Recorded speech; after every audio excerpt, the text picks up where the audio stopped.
Coke studio বাংলার 2024 সালের April শুরু হয় তৃতীয় সিজন। জানানো হয় এই সিজনে মোট 11টি গান প্রকাশ করা হবে।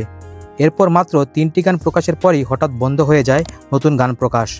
তারপর আর কোনো গান আসেনি প্ল্যাটফর্মটি থেকে। এবার জানা গেছে কোক স্টুডিও বাংলায় গান গেয়েছেন সঙ্গীত শিল্পী সালমা। তিনি একটি ফোক গান করেছেন, যার শুটিং এরই মধ্যেই সম্পন্ন হয়েছে। তবে গানটি কবে প্রকাশ পাবে এ বিষয়ে কোনো তথ্য জানা যায়নি। তৃতীয় সিজনে প্রথম গান তাঁতি প্রকাশ পায় 2024-এর 13 এপ্রিল।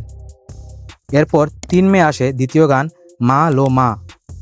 সর্বশেষ গানটি প্রকাশ পায় 25 মে ওয়ারফেদের অবাক ভালোবাসা। 40 বছর পূর্তি উপলক্ষে ব্যান্ডটি নতুন আঙ্গিকে নিয়ে আসে তাদের এই জনপ্রিয় গানটি।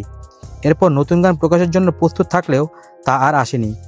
তবে প্রতিষ্ঠানটির একটি সূত্র খবরের দেশকে জানায় এই সিজনে নতুন গান প্রকাশ পাবে সেই বিষয়ে কোনো সিদ্ধান্ত আসেনি, যার কারণে সব গান প্রস্তুত থাকলেও দর্শকের জন্য নতুন গান প্রকাশ করা হচ্ছে না। ডেস্ক রিপোর্ট, খবরের দেশ, বিনোদন ডেস্ক।